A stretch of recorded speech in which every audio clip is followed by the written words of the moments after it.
उत्तर प्रदेश के ये अनुरोध है कि आप मुख्यमंत्री श्री योगी आदित्यनाथ जी, आप अपने व्यस्ततम समय में से आपने हमें अपना बहुमूल्य समय दिया, इसके लिए हम बहुत हार्दिक धन्यवाद देते हैं।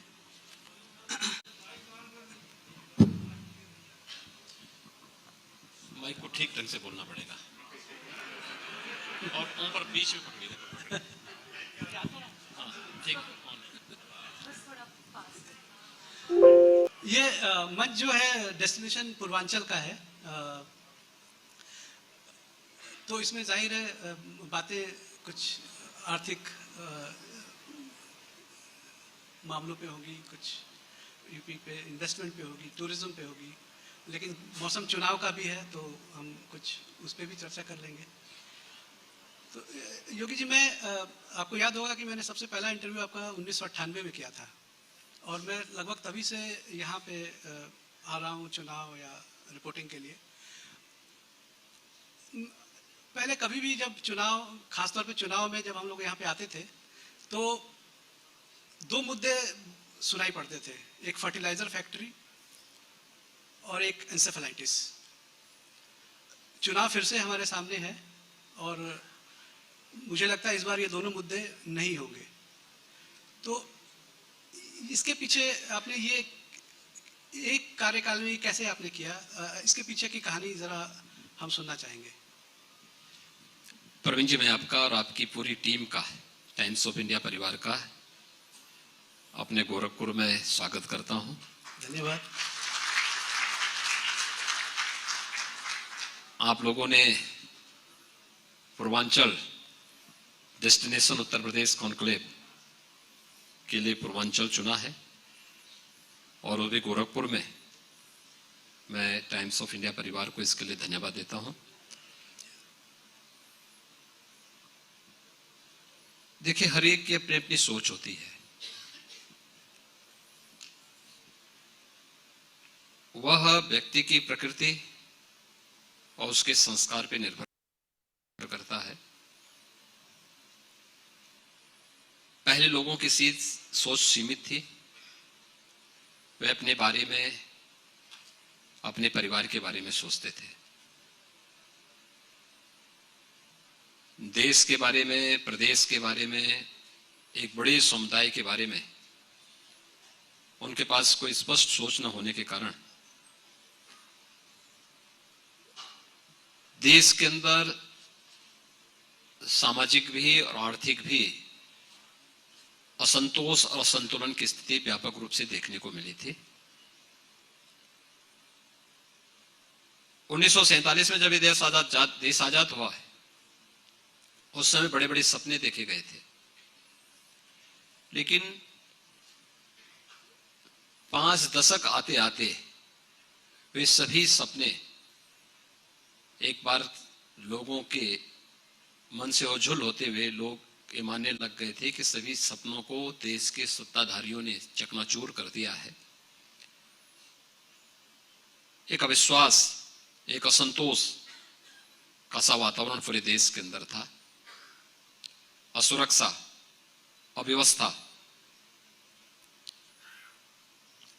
सर्वत्र अराजकता पूरे देश के अंदर देखने को मिली थी। लेकिन समग्र देश को एक परिवार मान करके और भारत के समग्र विकास की सोच को लेकर के पहली बार सरकार देश में प्रधानमंत्री मोदी जी के नेतृत्व में 14 में बनी और उन्होंने विकास की जो सोच देश को दी।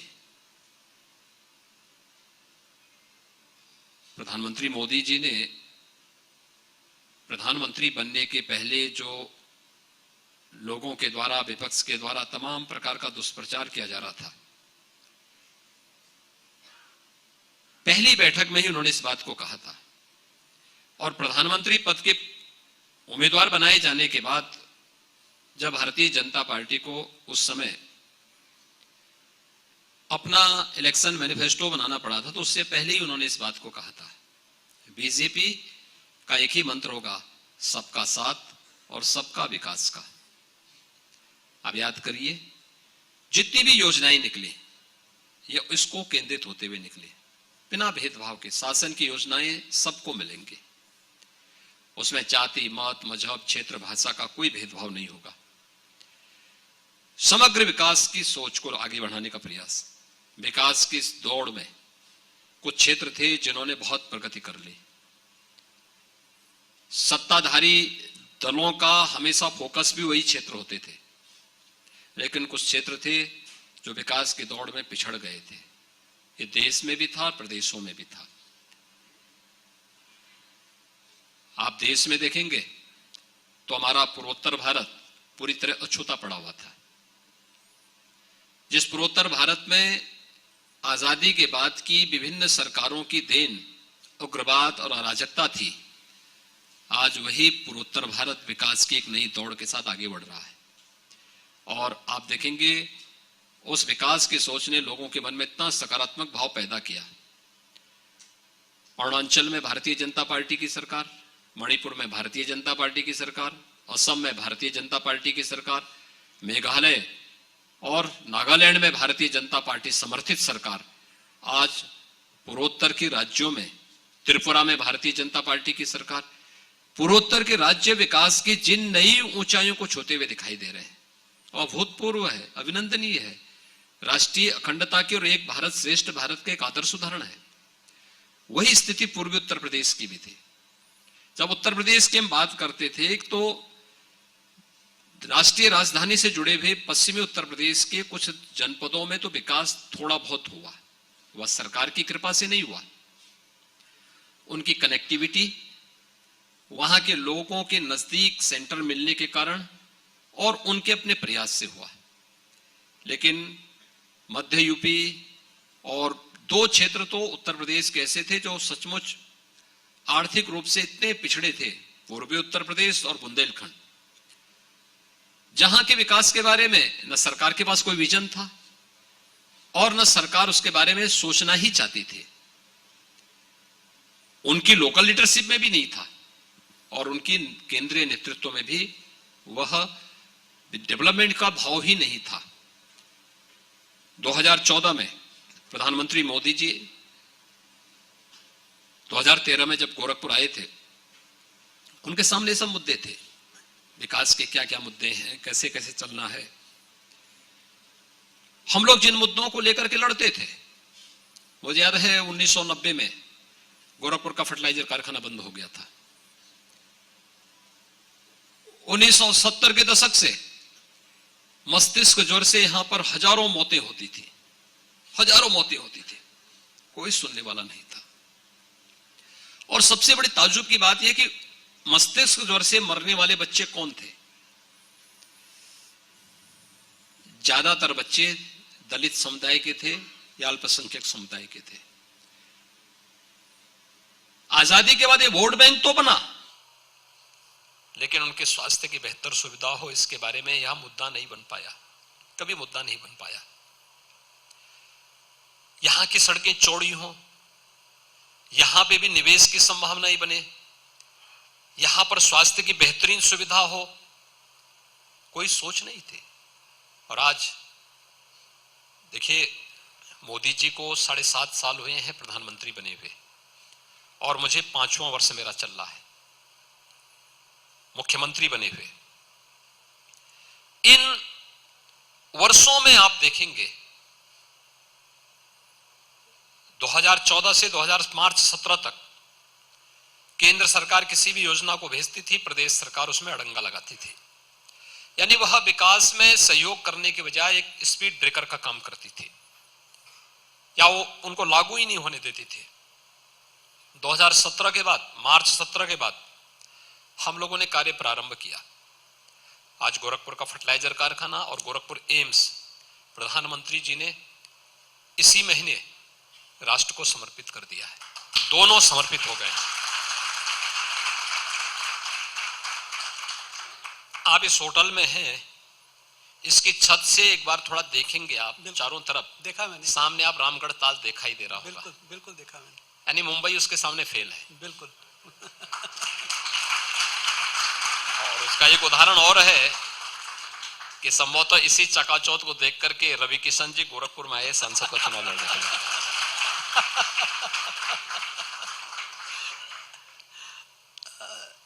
इसके अलावा गोरखपुर और पूर्वी उत्तर प्रदेश में मेडिकल, पहले बिहाड़ी मेडिकल कॉलेज एकमात्र मेडिकल कॉलेज था पूर्वी उत्तर प्रदेश में, उधर बीएचयू में था, इधर गोरखपुर में था। मेडिकल कॉलेज की स्थिति बहुत दयनीय थी। 90 में से 40 फैकल्टी भी नहीं थी वहां पे, 40 डॉक्टर भी नहीं थे बिहाड़ी मेडिकल कॉलेज में। ऐसे नर्सिंग स्टाफ नहीं था, पैरामेडिक्स नहीं थे, अन्य जो सामान्य सुविधाएं होनी चाहिए बुनियादी सुविधाएं भी नहीं थी। आज बिहाड़ी मेडिकल कॉलेज को आप देखिए कितना बेहतरीन हो चुका है, सुपर स्पेशलिटी ब्लॉक वहां बन चुका है। अभी प्रधानमंत्री जी ने जब 7 दिसंबर को गोरखपुर में आए थे तो रीजनल वायरोलॉजी सेंटर का भी उद्घाटन प्रधानमंत्री जी ने किया है। यानी किसी भी वेक्टर बोर्न डिजीज के पहचान करना और फिर उसके उपचार का एक महत्वपूर्ण केंद्र गोरखपुर बन गया है। अकेला पहला गवर्नमेंट मेडिकल कॉलेजेस में सेंटर बना है, वो गोरखपुर के बिहाड़ी मेडिकल कॉलेज में बन गया है।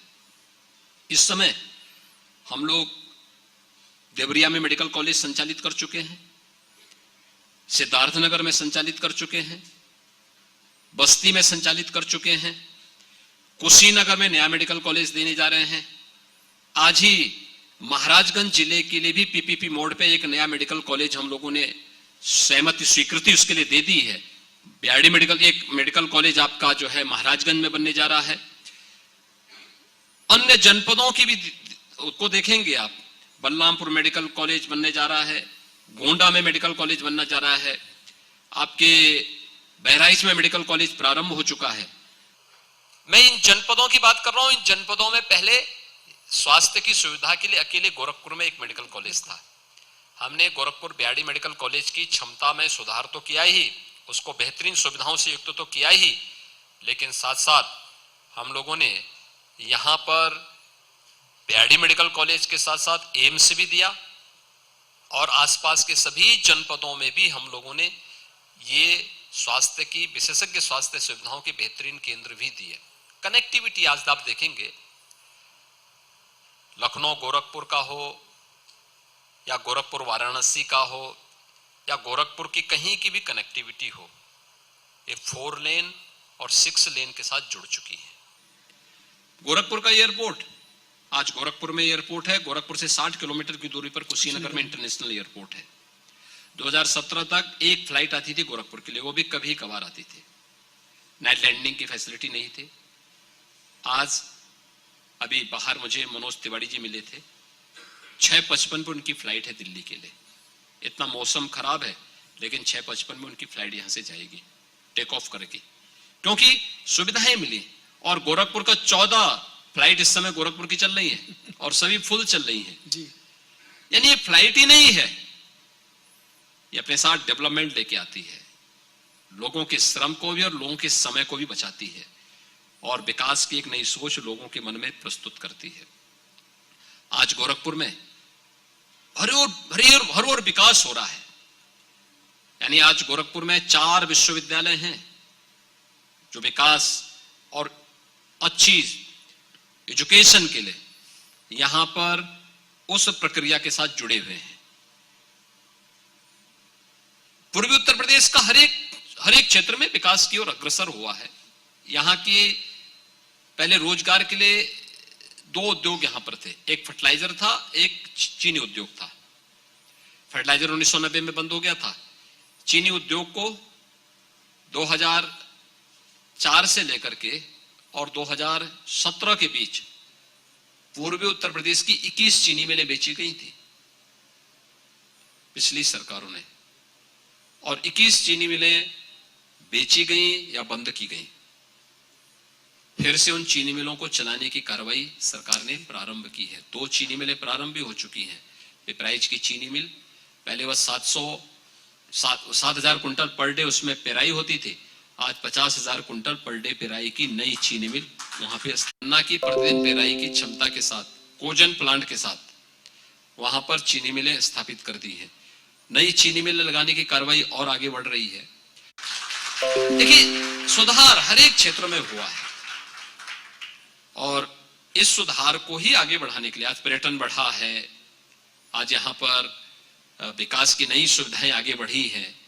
पूर्वी उत्तर प्रदेश में अगर एयरपोर्ट की ही हम बात करेंगे, गोरखपुर का एयरपोर्ट पहले से फंक्शनल है और 14 फ्लाइट वर्तमान में संचालित है। कुशीनगर इंटरनेशनल एयरपोर्ट के रूप में प्रधानमंत्री जी ने उसका उद्घाटन कर दिया है। आजमगढ़ में हम एक नया एयरपोर्ट बना रहे हैं। आपके श्रावस्ती में एक नया एयरपोर्ट बना रहे हैं। अयोध्या में एक नया एयरपोर्ट, इंटरनेशनल एयरपोर्ट अयोध्या में बना रहे हैं हम लोग। वहां पे हमारी जो एयर स्ट्रिप है, वहां पर हम लोग बोइंग उतारने के लिए उतनी लैंड ले चुके हैं। बहुत शीघ्र हम उस कार्य को प्रारंभ करने जा रहे हैं और बाद में उसको इंटरनेशनल एयरपोर्ट के रूप में हम उसको विकसित करने जा रहे हैं। पूर्वी उत्तर प्रदेश को जोड़ने के लिए पूर्वांचल एक्सप्रेसवे प्रधानमंत्री जी ने सितंबर माह में उसको राष्ट्र को समर्पित कर दिया है और पूर्वांचल एक्सप्रेसवे बनने के बाद गोरखपुर लिंक एक्सप्रेसवे पे युद्ध स्तर पर कार्य चल रहा है। ये केवल एक्सप्रेसवे नहीं है, ये इस क्षेत्र की अर्थव्यवस्था की रीढ़ बनने जा रही है। बिल्कुल। और अलग अलग जनपद में अलग अलग औद्योगिक क्लस्टर भी विकसित करने की योजना हमारी इसके साथ बड़ी हुई है और हम इस पर तेजी के साथ कार्य कर रहे हैं। इसमें हमारी टीमें काम कर रही हैं, क्योंकि यूपी की जो पहचान रही है, पहले देश का सबसे समृद्ध राज्य था यूपी। एमएसएमई उसका आधार था। एमएसएमई अगर आपके पास है तो आप बड़े से बड़े उद्योग को वहां पर आगे बढ़ने का एक अवसर दे सकते हैं। और उस एमएसएमई के साथ का एक बेस गोरखपुर आपके उत्तर प्रदेश में होने के नाते हम लोग अलग अलग सेक्टर में उसके अलग अलग क्लस्टर विकसित करने जा रहे हैं। वन डिस्ट्रिक्ट वन प्रोडक्ट की अपनी नीति को हम 2018 में इसी बात को लेकर के आए थे और मेरा ये मानना है कि न केवल उत्तर प्रदेश बदला है, बल्कि उत्तर प्रदेश के जो सबसे पिछड़े क्षेत्र माने जाते थे, पूर्वांचल और बुंदेलखंड, ये दोनों भी विकास की दौड़ में तेजी के साथ आगे बढ़े हैं। इसका प्रभाव यहाँ की प्रति व्यक्ति आय पर पड़ा है, यहाँ के लोगों के जीवन स्तर पर पड़ा है, उनके रोजगार पर पड़ा है और उनके लिए बुनियादी सुविधाएं तेजी के साथ आगे बढ़ी हैं। और मुझे लगता है किसी भी कल्याणकारी सरकार को करना चाहिए था। पिछली सरकारों की सोच ऐसी नहीं थी, हमने इसको किया है। दूसरा, हमने यहाँ पर्यटन को भी विकसित किया है। जी देखिए, पूर्वांचल की पहचान जब आप आते थे तो केवल इसी के लिए नहीं थी कि यहाँ पर इंसेफ्लाइटिस है और फर्टिलाइजर बंद हो गया है। दो अन्य कार्यों के लिए भी ये बहुत कुख्यात था, एक माफिया के लिए और एक मच्छर के लिए। जी, शिकागो ऑफ द ईस्ट इसको कहा गया है। लोग मानते थे कि यानी शिकागो के बाद सर्वाधिक क्राइम कहीं होता है वो गोरखपुर में होता है। और ईस्टर्न यूपी में जगह जगह, ईस्टर्न यूपी में कुछ जिले तो ऐसे थे कि वहां के नौजवानों को कहीं, वे लोग कहीं जाते थे तो उनको होटल में कमरा नहीं मिलता था, धर्मशालाओं में कमरा नहीं मिलता था।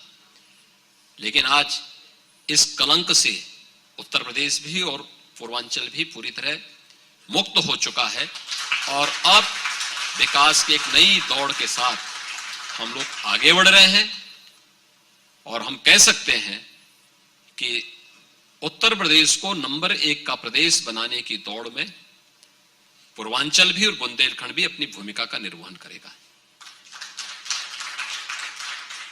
अभी आपने यहाँ पे जो माफिया का वर्चस्व था उसकी चर्चा की, तो ये लगभग वही समय था जब आप गोरखपुर में आए थे और आप उत्तराधिकारी आपको घोषित किया गया था और जाहिर तौर पे आप खतरे बहुत सारे थे।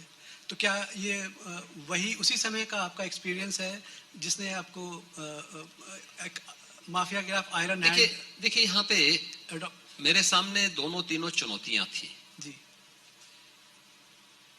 देखिए, मैं गोरखपीठ से जुड़ा था। गोरखपीठ केवल एक साधना की ही पीठ नहीं है, बल्कि गोरखपीठ एक सामाजिक, आध्यात्मिक और राजनीतिक क्रांति की पीठ भी रही है। और मुझे इस बात पर गौरव की अनुभूति होती है कि साधना का केवल स्वयं के कल्याण के लिए उपयोग करने की बजाय गोरखपीठ ने लोक कल्याण का मार्ग सदैव चुना, और उस पीठ से जुड़े होने के नाते मैं इस चीज को देखता था। पीड़ित आते थे वहां पे, मैं उनकी पीड़ा को बहुत नजदीक से देखता था। किसी की जमीन पे कब्जा होता था। एक बार यहां पर मैंने कई बार देखे हैं, यानी समाजवादी पार्टी की सरकार थी, गोरखपुर के एक बहुत प्रतिष्ठित परिवार है, जेल रोड पर उनकी 2 हवेलियां थी, 2 बड़ी बड़ी हवेलियां थी, और प्रदेश सरकार ने वे दोनों हवेली एक माफिया को आवंटित कर दी। उस प्रतिष्ठित परिवार ने रात्रि भर लेबर लगा करके दोनों मकान गिरा दिए। तो अगले दिन मेरी उनसे मुलाकात हुई। मैंने कहा, मैं उस समय नया नया आया था, 94-95 की बात है, तो मुझे जानकारी मिली। तो मैं उनके यहाँ कार्यक्रमों में जाता था अपने गुरुजी के साथ में। तो उनका नियमित था, वो गोरखनाथ मंदिर में नियमित दर्शन करने भी आते थे। तो मैं मंदिर में था, तब तक मेरी मुलाकात, मैंने देखा उनको, मैंने कहा सुना है आपने अपना मकान तोड़ दिया, बड़ी बड़ी हवेलियां थी आपकी। तो उन्होंने कहा कि मैंने तोड़ दिया है। मैंने कहा क्यों? कहा साहब उसको फलानी फलानी माफियाओं को आवंटित कर दिया था, और अगर तोड़ता नहीं तो मकान भी जाता, जमीन भी जाती। अब तो कम से कम जमीन तो रह जाएगी, और मकान तोड़ दिए थे। पिछली सरकार में समाजवादी पार्टी की ही सरकार थी, एक गोरखपुर के प्रतिष्ठित व्यवसायी की आर्यनगर में, मुझे लगता है 3-4 एकड़ क्षेत्रफल में बड़ी हवेली बनी हुई। दिन में 12 बजे मेरे पास फोन आता है, 2006 की घटना है। उन्होंने कहा साहब, मुझे फोन किया कि महाराज जी हमारे यहाँ कब्जा हो रहा है। मैंने कहा दिन दहाड़े कोई कैसे कब्जा? मैंने फोन रखा, मैंने कहा राजा बाबू क्या मजाक करते हैं। मैंने फोन रख दिया। थोड़ी देर बाद फिर से उन्होंने कहा साहब मेरे हवेली पे कब्जा हो रहा है, हमारे मकान पे कब्जा हो रहा है। मैंने कहा कौन से मकान पे? जिस मकान पे हम लोग आते हैं, जहां कार्यक्रम होते हैं आपके। उनके बाबा यहाँ के बहुत प्रतिष्ठित समाज सेवी थे और यहाँ के रईस थे। उन्होंने कहा उसी मकान पे। अरे मैंने कहा प्रशासन को आपने नहीं कहा? कहा साहब किसको बोले, कोई सुन नहीं रहा है। तो मैंने अपने सामने ही अपने हाथ से ही फोन मिलाया इंस्पेक्टर का, फिर डिप्टी एसपी का, फिर एसपी सिटी का, फिर एसएसपी का। चारों से मैंने फोन से बातचीत, मेरी चारों से बातचीत हुई, और ये चारों से बात 15 मिनट के अंदर मेरी हो गई थी। फिर मैं 10 मिनट बैठा, 10 मिनट का फिर मैंने इंस्पेक्टर को फोन किया। मैंने कहा आप लोग पहुंचे वहां कि नहीं पहुंचे? तो उन्होंने कहा कि नहीं साहब अभी हम देख रहे हैं। अरे हमने कहा अब तक तो वहां पे वो माफिया वहां बहुत कुछ कर चुके होंगे, आप लोग नहीं जाना चाहते हैं? तो मैं अपने कार्यालय से उठा, मैंने अपने कर्मचारी से कहा मैंने गाड़ी निकालना। गाड़ी निकाली, मेरा एक सुरक्षा गार्ड बैठा मेरे साथ, मैं गाड़ी में बैठा।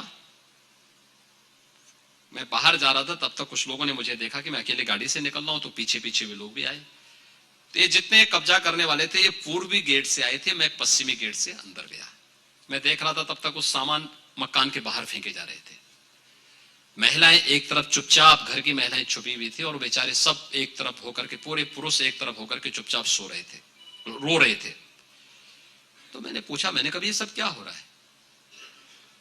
तो माफिया का जो मैनेजर था, जिसको मैनेजर ने उसका जो वहां का, तो वो कहा कि साहब ये तो फलाने मंत्री जी ने ले लिया है। अरे हमने कहा इस मकान का मालिक कौन है? कहा साहब वो तो रजिस्ट्री बहुत पहले हो गई है। अरे हमने कहा मकान मालिक के सामने खड़े हैं, वो कहते हैं हमने रजिस्ट्री नहीं की है, किसी को बेचा नहीं है, और हम बेचेंगे क्यों जी, हमारे पास तो पहले से सब कुछ है, हम किसी को क्यों बेचेंगे मकान, बड़ी हवेली है। आप आश्चर्य करेंगे, ये मैंने अपनी आंखों के सामने देखा, और पब्लिक देख रही थी, हजारों की भीड़ तमाशा देख रही थी। मैंने कहा अरे आप लोग सब तमाशा देख रहे हैं? और मेरे सामने तब तक उस गुंडे ने एक कागज पकड़ा, कहा देखो साहब ये रजिस्ट्री कर दिया। मैंने मारा उसी पे उसको। अरे हमने कहा तुम इस पर दिन दहाड़े डकैती डाल रहे हो? और पब्लिक से मैंने कहा तुम तमाशा क्या देखते हो जी, पीटो इन गुंडों को यहाँ पर।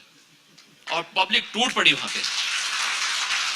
ये यहां पे अक्सर होता था। आज मैं कह सकता हूं गोरखपुर में भी नहीं है, प्रदेश में भी कोई इस प्रकार की गुंडाई नहीं करेगा। अगर करेगा ये तय है कि मैं फिर उसके ऊपर बुलडोजर जरूर चलाऊंगा। तो हर माफिया इस बात को जानता है कि अगर उसने किसी गरीब को, किसी व्यापारी को, किसी कमजोर व्यक्ति को, किसी सार्वजनिक संपत्ति पर कब्जा की, तो यह तय है कि उसको नेस्तनाबूद होना है। और वह एक जिद थी जिसने मुझे मजबूर किया कि मैं राजनीति में आऊं और फिर इस लड़ाई को आगे बढ़ाऊं।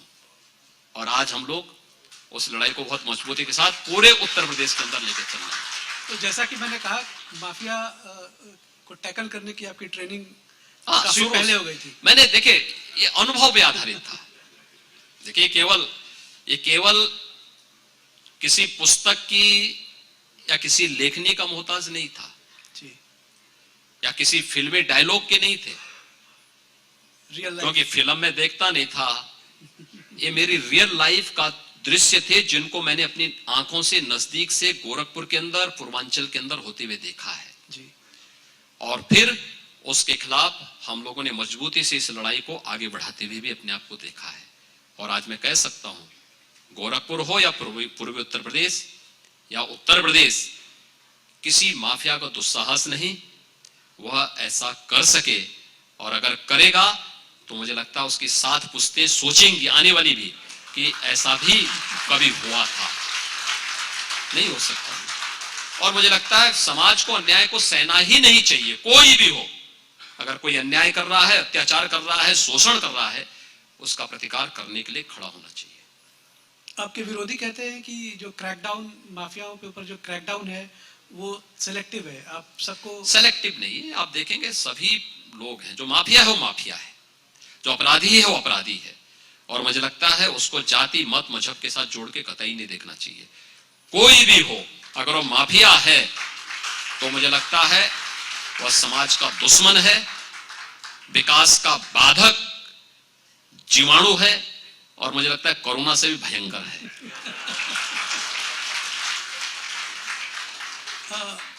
वन डिस्ट्रिक्ट वन प्रोडक्ट जो आपकी स्कीम है, ये एक गेम चेंजर है।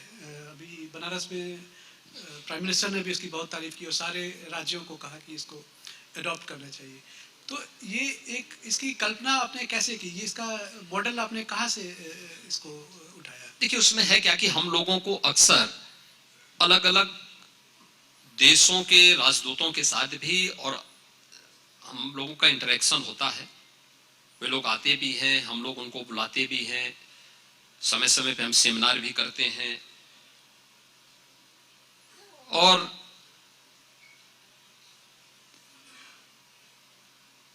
विभिन्न देशों की यात्राओं में भी जाने का अवसर प्राप्त होता है।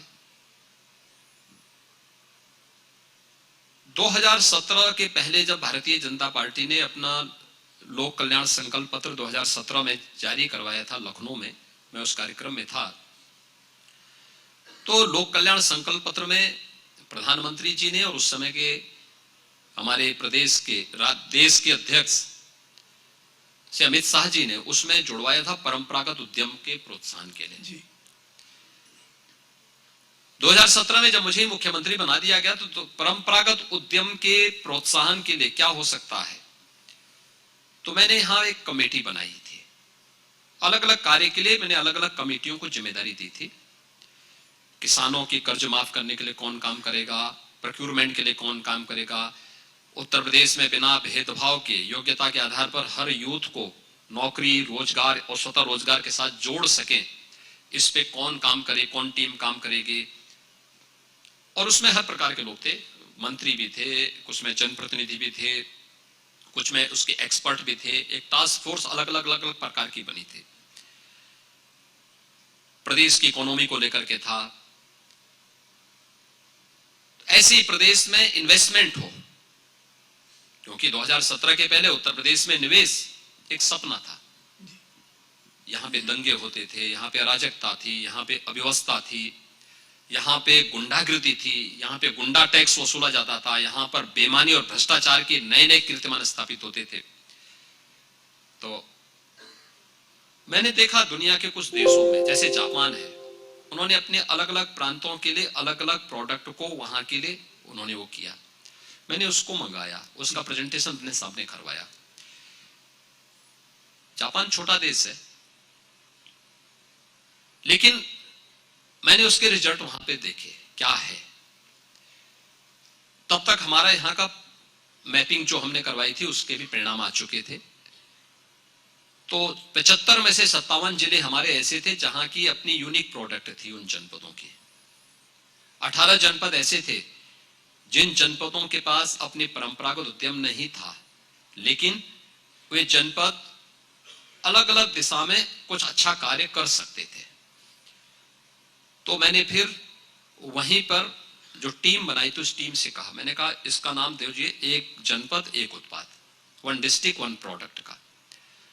और यह इसको हमें न केवल मैपिंग करनी है बल्कि मैपिंग के बाद इसको हमें तकनीक के साथ जोड़ना है, इसको हम डिजाइनिंग के साथ जोड़ें, हम इसको मार्केटिंग के साथ जोड़ें और सरकार के इंसेंटिव के साथ भी इसको जोड़ें और फिर इसको एक्सपोर्ट की फैसिलिटी कैसे हम दे सकते हैं उसके साथ भी जोड़ने की कार्रवाई होनी चाहिए।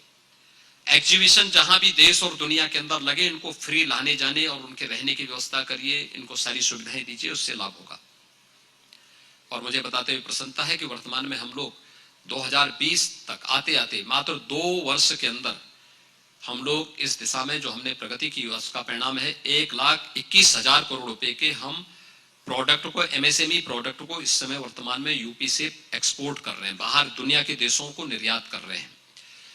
यह एक बड़ी उपलब्धि है और इस दिशा में बहुत अच्छा प्रोग्रेस यूपी का है।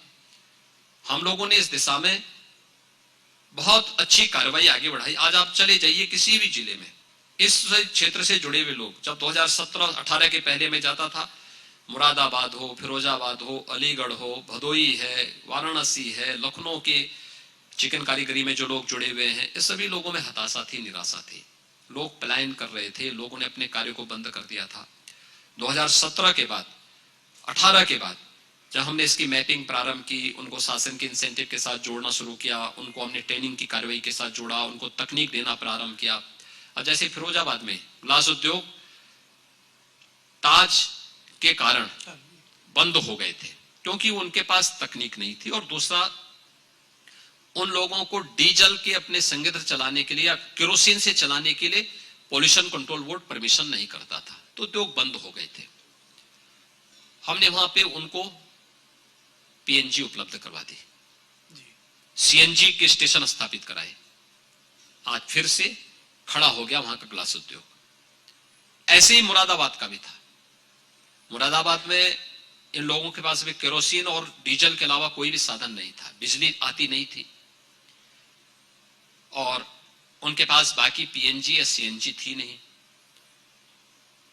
तकनीक भी नहीं थी। पॉल्यूशन कंट्रोल बोर्ड इसको लगाने भी नहीं देना चाहता था क्योंकि उनकी कमाई इससे बंद हो जाती। लेकिन आज ऐसा नहीं है, आज हमने उनको ये सुविधा दी है, हमने हर एक स्तर पर उनको अपने साथ जोड़ा है। ऐसे ही अलीगढ़ में, ऐसे ही अन्य जनपदों में आज आप देखेंगे अकेले मुरादाबाद 7 से 8 हजार करोड़ रुपए का एक्सपोर्ट कर रहा है, फिरोजाबाद एक्सपोर्ट कर रहा है अच्छी अच्छी आइटम। दुनिया के अंदर अगर यूरोप में आप देखेंगे तो बेल्जियम सबसे अच्छा ग्लास के उत्पाद के लिए माना जाता था। मुझे लगता है कि अगर आज प्रतिस्पर्धा हो जाएगी तो फिरोजाबाद बेल्जियम को पीछे छोड़ सकता है। भदोई की कालीन फिर से एक नए रूप में सामने आ गई है, एक नया वो आया उसमें। तो सरकार के थोड़े से प्रोत्साहन की आवश्यकता थी, सरकार थोड़ा पुचकार दे उसको, थोड़ा पीछे से हाथ लगा दे, अपने आप मेहनत करने को तैयार है। और आज लोगों ने प्रगति की है, मेहनत की है और ये सभी उद्यमी हमारे बहुत मेहनत के साथ काम कर रहे हैं, सरकार उनको फैसिलिटेट करती है, वे लोग आगे बढ़ रहे हैं। रिलीजियस टूरिज्म पे आपने बहुत फोकस किया है, ऐसी कोई स्टडी थी कि यूपी में? देखिए सर्विस सेक्टर में आप देखेंगे तो हर प्रकार के टूरिज्म के लिए यूपी में बहुत स्कोप है और इसमें हमारे पास अगर हम देखेंगे तो रिलीजियस टूरिज्म का तो ये हब है, आत्मा है यूपी। अयोध्या यहाँ, मथुरा यहाँ, मथुरा वृंदावन यहाँ पर, काशी यहाँ पर, प्रयागराज कुंभ उत्तर प्रदेश में, भगवान बुद्ध से जुड़े हुए जो 6 प्रमुख स्थल हैं उनमें से 5 गोरख यूपी में हैं। भगवान महावीर से जुड़े हुए प्रमुख स्थल यूपी में हैं, संतों की, क्रांतिकारियों की, यानी हर प्रकार के, न केवल स्पिरिचुअल टूरिज्म के लिए, हेरिटेज टूरिज्म के लिए, इको टूरिज्म के लिए। आप कर्तनिया में चले जाइए, आप जो है अन्य जो हमारे यहाँ के जो दुधवा में आप चले जाइए, क्या शानदार जो है वो वहां पर व्यवस्थाएं हैं। उसको प्रमोट करने का प्रयास नहीं हुआ। हम लोग जब इस प्रक्रिया को आगे बढ़ा, मैं इससे पहले कि जब स्पिरिचुअल टूरिज्म की तरफ हमने पहले वो किया, थोड़ा सा प्रयास आपने देखा होगा, कुंभ उसका एक उदाहरण जी। प्रयागराज कुंभ 2013 में भी हुआ था, उस समय महाकुंभ था। 12 करोड़ श्रद्धालु आए थे पूरे कुंभ के आयोजन में। 19 में हमने प्रयागराज में कुंभ किया, कहने के लिए वो अर्ध कुंभ था, हमने कहा भी अर्ध कुंभ मत करो, उसका नाम कुंभ रखो। हमने कुंभ के रूप में उसको किया। आप देखिए सरकार ने थोड़ा प्रयास किया, हमने कहा भी हम स्वच्छता पे ध्यान देंगे। प्रधानमंत्री जी का भी यही था कि आप स्वच्छता पे ध्यान देंगे, सुव्यवस्था का ध्यान रखिए, भगदड़ न मचे, अव्यवस्था न फैले, इन चीजों का थोड़ा ध्यान रखना। और नमामि गंगे परियोजनाओं को प्रभावी ढंग से लागू करने का प्रयास किया गया। परिणाम क्या था? मात्र 6 साल के अंतराल में लगने वाला कुंभ का आयोजन प्रयागराज में 24 से 25 करोड़ श्रद्धालुओं को अपनी ओर आकर्षित कर दिया। ऐसे ही अयोध्या का है, मथुरा वृंदावन का है, काशी में काशी विश्वनाथ धाम अभी प्रधानमंत्री जी के मार्गदर्शन में भव्य उद्घाटन प्रधानमंत्री जी ने किया है। अब किस रूप में आपने देखा है उसको? यानी काशी में 13 दिसंबर को प्रधानमंत्री जी ने काशी विश्वनाथ धाम का उद्घाटन किया और प्रतिदिन 1 लाख 1.5 लाख श्रद्धालु वहां दर्शन करने के लिए आ रहे हैं। यानी पूरा शहर, पूरा यूपी और पूरा देश उमड़ पड़ रहा है काशी के लिए, अयोध्या के लिए। यानी हम लोगों ने अभी अयोध्या में भगवान राम के मंदिर का निर्माण कार्य चल रहा है। अयोध्या में दीपोत्सव के कार्य और राम मंदिर शिलान्यास के बाद 10 टाइम्स बढ़ गया है वहां पे जो श्रद्धालुओं की संख्या, टूरिस्ट की संख्या। मथुरा वृंदावन में कई गुना बढ़ चुका है, हर एक स्थल पर हुआ है।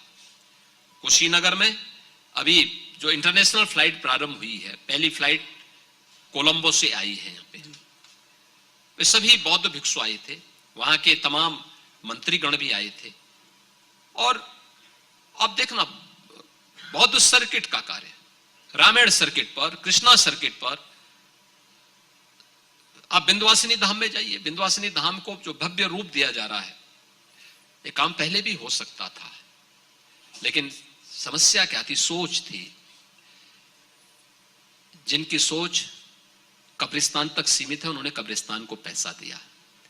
हमारी सोच अपने धामों की विकसित करके और जन सुविधाओं को विकसित करने के लिए हमने अयोध्या के विकास के लिए, काशी के विकास के लिए, गोरखपुर के विकास के लिए, कुशीनगर के विकास के लिए, प्रयागराज के विकास के लिए, चित्रकूट के विकास के लिए, मथुरा वृंदावन के विकास के लिए हमने उस पैसे का सदुपयोग किया।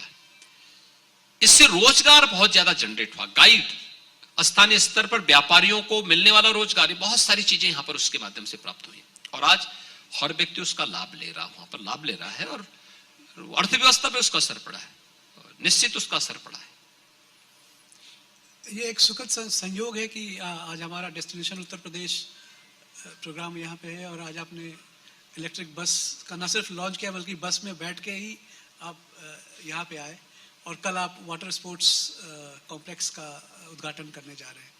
तो पूर्वांचल और गोरखपुर के लोग और कौन कौन से नए प्रोजेक्ट्स की उम्मीद कर सकते हैं आने वाले समय में? देखिए, अब गोरखपुर के लोग इस बात को मानते हैं कि वो जो मांगेंगे वो काम पहले यहाँ हो चुका होगा, इसलिए कोई मांगता नहीं जी। वह अब केवल आनंद लेता है इन चीजों का, जो बन चुका है उसका आनंद लो, और ये विकास की सकारात्मक सोच है जी।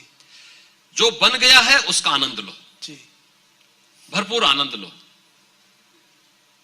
कोई फिल्म बना रहा है, कोई डांस कर रहा है, कोई परिवार के साथ घूम रहा है, वोटिंग कर रहा है, ये नहीं तो ये रामगढ़ ताल में गोरखपुर में किसी को, किसी माफिया को, किसी अपराधी को किसी की हत्या करनी होती तो मार करके वहीं फेंक देता था।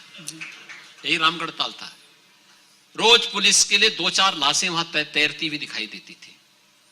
आज वह गोरखपुर वासियों के लिए पर्यटन का और परिवार के साथ घूमने का एक बहुत महत्वपूर्ण स्थल बन चुका है, बहुत महत्वपूर्ण स्थल बन चुका है।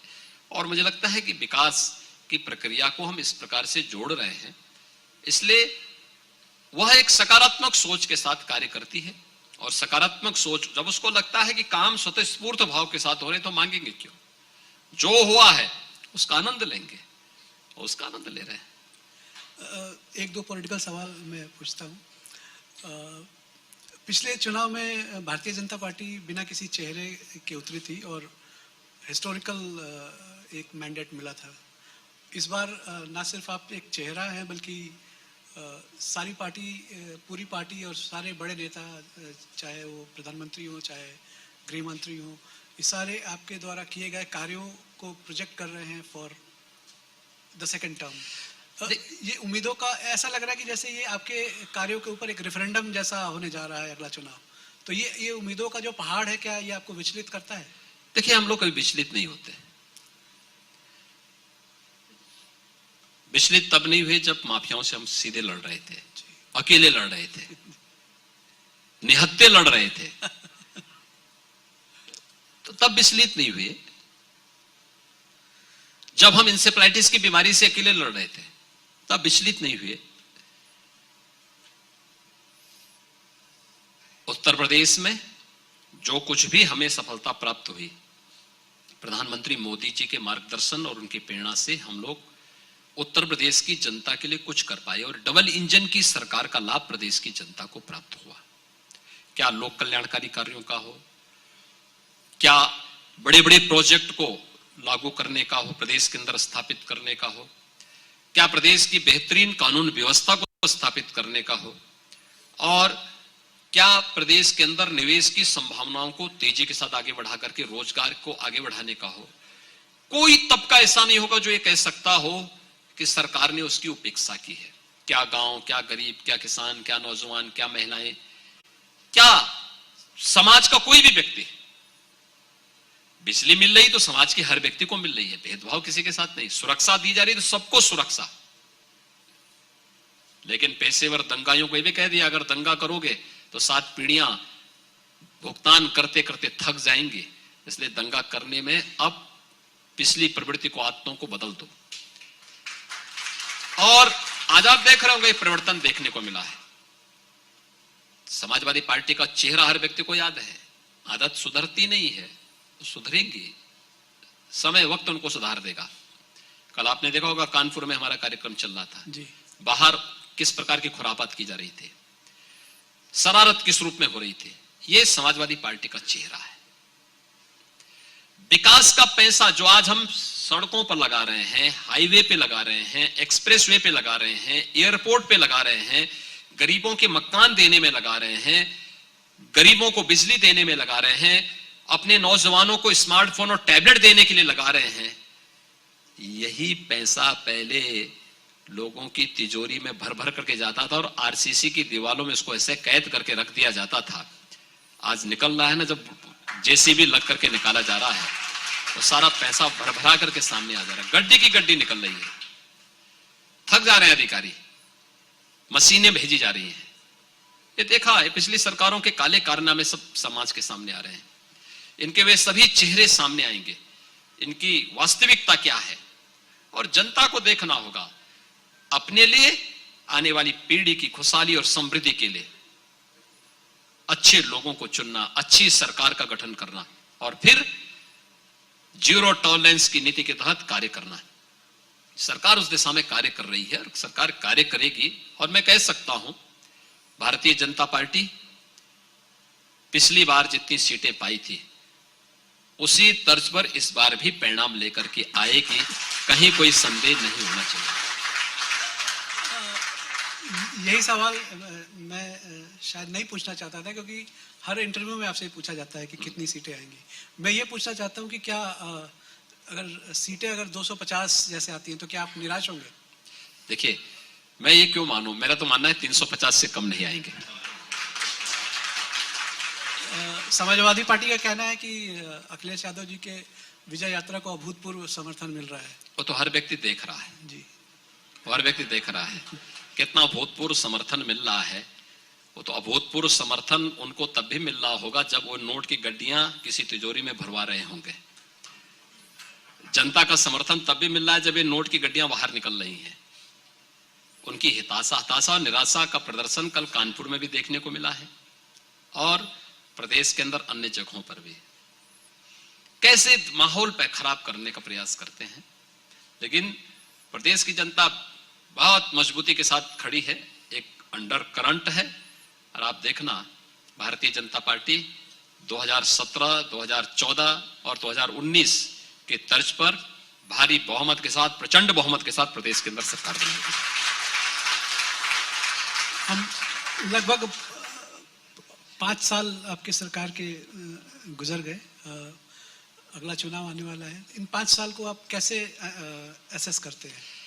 देखिए, हमें इस बात की संतुष्टि है कि राष्ट्रवाद, सुशासन और विकास के जिन मुद्दों को लेकर के हम लोग 2017 में जनता जनार्दन के पास गए थे, उनको हम लोगों ने प्रदेश के अंदर प्रभावी ढंग से, केंद्र और प्रदेश सरकार ने प्रभावी ढंग से लागू करने में काफी हद तक सफलता प्राप्त की है। और मैं विश्वास के साथ कह सकता हूं कि यह एक मानक हो सकता है, लेकिन मुझे लगता है कि हम एक विराट सोच के साथ आगे बढ़ रहे हैं। और उस विराट सोच के साथ हमारी जो विराट सोच है वो ये, उत्तर प्रदेश देश की सबसे बड़ी आबादी का प्रदेश है, तो हर एक क्षेत्र में उत्तर प्रदेश को नंबर 1 ही होना चाहिए। और नंबर 1 की उस लड़ाई को लेकर के भारतीय जनता पार्टी वर्तमान में प्रदेश की जनता का आशीर्वाद प्राप्त करने के लिए जा रही है। और मुझे विश्वास है कि जन विश्वास यात्रा में जिस प्रकार का जन सैलाब उमड़ रहा है, जनता का, जनार्दन का जो आशीर्वाद प्राप्त हो रहा है, वह इस बात को प्रमाणित करता है कि भारतीय जनता पार्टी पूर्ण बहुमत की सरकार प्रदेश के अंदर बनाएगी, प्रचंड बहुमत की सरकार बनाएगी और विकास की इस यात्रा को लेकर के, सुशासन के उन लक्ष्यों को प्राप्त करने के लिए निरंतर आगे बढ़ेगी। कोई ऐसी चीज जो आप दूसरे ढंग से करना चाहते थे, कोई ऐसा अफसोस जो आप नहीं कर सके? अफसोस कैसा? देखिए, जितना कर सकते थे उतना किया गया है और बाकी पाइपलाइन में है, वो आगे बढ़ता जाएगा, आगे भी होगा। मुख्यमंत्री जी, आपका बहुत बहुत धन्यवाद। मैंने जितना समय मांगा था आपने उम्मीद से दुगना समय मेरे ख्याल से दिया है, तो इतने व्यस्ततम समय से आपने हमारे लिए समय निकाला। प्रवीण जी, आपको और टाइम्स ऑफ इंडिया परिवार को मैं धन्यवाद दूंगा कि आप लोगों ने विकास को फोकस करते हुए, खासतौर पर पूर्वी उत्तर प्रदेश के विकास को फोकस करते हुए यह कॉन्क्लेव यहाँ पर गोरखपुर में आयोजित किया है। आपको और आपकी पूरी टीम को बहुत बहुत धन्यवाद। धन्यवाद।